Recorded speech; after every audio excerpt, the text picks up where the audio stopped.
السلام علیکم دوستو، جب تم کہتے ہو نا کہ اللہ تعالیٰ میں بہت تھک گیا ہوں، اب اور کتنا صبر کروں، ابھی اور کتنا انتظار باقی ہے، کب کہے گا تو ہماری پکار پر اپنا کن، کب بنائے گا تو ہمارے بگڑے ہوئے کام، اور کب کرے گا ہماری رکاوٹوں کو دور، اور کب ملے گی ظلم سے نجات، کب ملے گی حیاتن طیبہ والی زندگی۔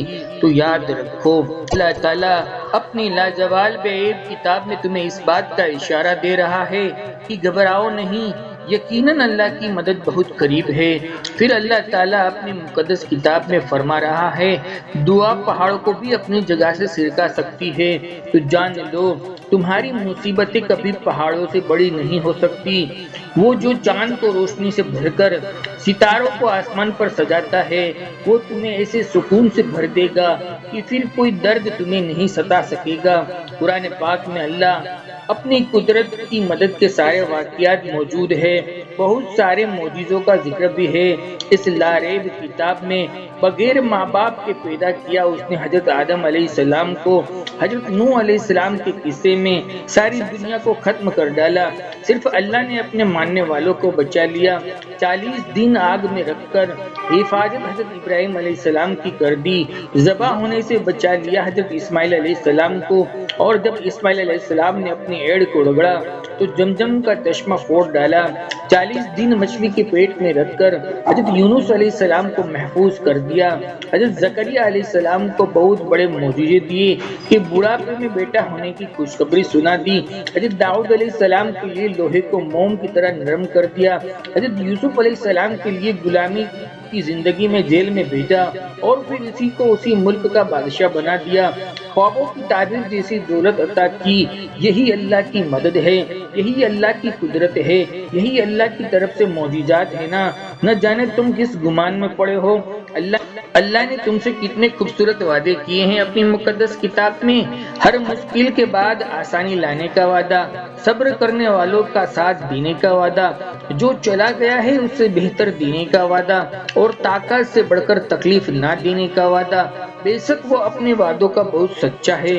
اتنے سارے وعدوں کے ہوتے ہوئے اگر تم مایوس ہو تو تمہارا ایمان بہت کمزور ہے۔ اللہ تعالیٰ فرماتا ہے، پریشان مت ہو، میرے بند کیے ہوئے دروازوں کو تم پر کھولنے سے پہلے تمہیں مصیبتوں سے گزارتا ہوں، پھر لوگ لاکھ بنے رکاوٹیں، پر راستے اور پناہ اللہ ہی دیتا ہے۔ اور جب تم اس کی دی ہوئی آزمائش پر صبر کرتے ہو، اس کی رضا کے آگے اپنا سر جھکا دیتے ہو، تو وہ تمہیں چن لیتا ہے اپنے من پسند بندوں میں، بالکل اسی طرح جب اس طویل سفر کے بعد تم اپنا اجر پاؤ گے، اور وہ انعام اپنے اندر اتنا سکون رکھتا ہوگا کہ تم اپنے اس سفر کی تمام تکلیف کو بھول جاؤ گے۔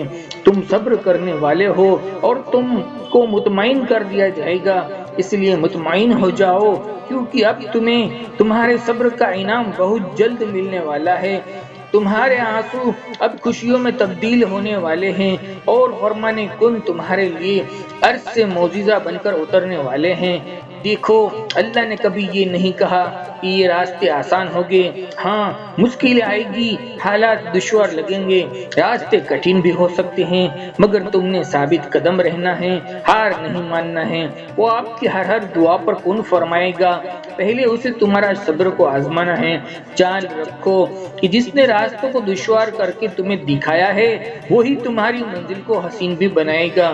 اللہ اپنے بندوں کی نصرت میں تاخیر اس لیے کرتا ہے کہ ان میں تکبر کی بجائے عاجزی اور انکساری پیدا ہو جائے۔ صبر سے گزار کر وہ تمہیں یقین کا امتحان لیتا ہے، وہ تمہیں سزا نہیں دیتا، وہ تو بس تمہیں اپنے قریب لانے کے لیے آزماتا ہے۔ سورہ یوسف مثال ہے کہ آزماتا اسی چیز سے ہے جو بے حد پیاری ہوتی ہے، تاکہ اس چیز کے ملنے کی تڑپ اللہ سے ملوائے، اور جس کے لیے اتنا انتظار کر رہے ہو نا، وہ تمہارے لیے بہتر نہیں ہوگی، تو اسی کو بہترین بنا کر تم تک پہنچایا جائے گا۔ اللہ جب کسی بندے کی مدد کرنے پر آتا ہے نا، تو نہ ہونے سے ہونے کو پیدا کر دیتا ہے۔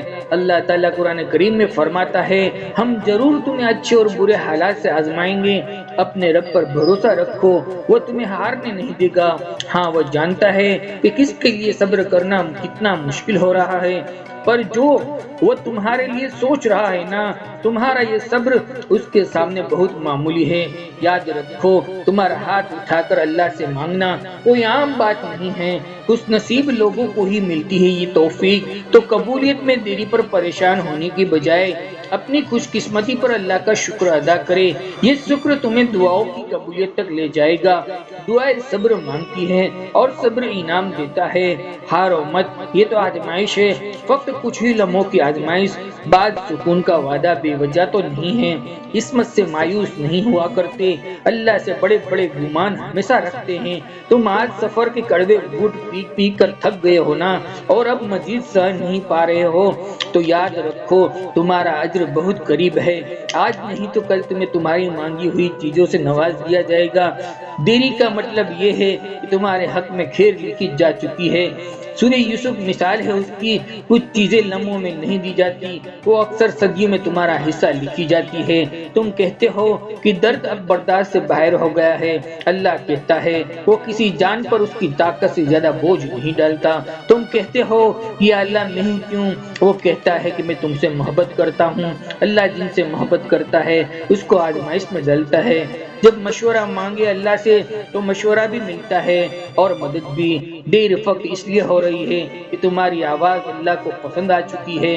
اللہ تمہاری چاہ سے انکار نہیں کرتا اور ہر دعا کو سنبھال کر رکھتا ہے۔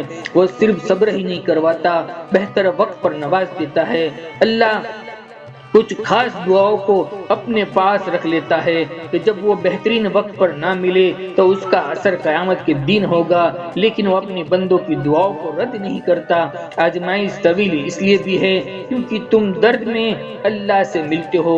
ایک دن دیکھنا تم خود مسکراتے ہوئے کہو گے کہ اللہ نے میری دعا کو ایسے قبول کی ہے کہ میں نے کبھی سوچا بھی نہیں تھا۔ تم کہو گے کہ اللہ نے معجزے کر دیے ہیں جس کا میں نے تصور نہیں کیا تھا، اور دیکھنا یہ کہتے کہتے تمہاری آنکھیں نرم ہو جائے گی۔ تمہارا دل جو اتنا سفر کرتے کرتے تھک چکا ہے وہ اطمینان اور سکون پالے گا۔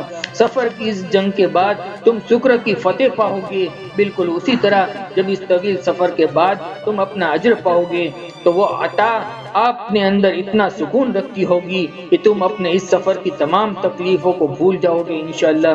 دوستو ویڈیو اچھی لگی ہو تو ہماری حوصلہ افزائی کے لیے ایک لائک ضرور کر دیجیے گا۔ زندگی رہے انشاءاللہ، پھر ملیں گے ایک اور نئے ٹاپک کے ساتھ، تب تک بندے کو اجازت دیجیے۔ اللہ حافظ۔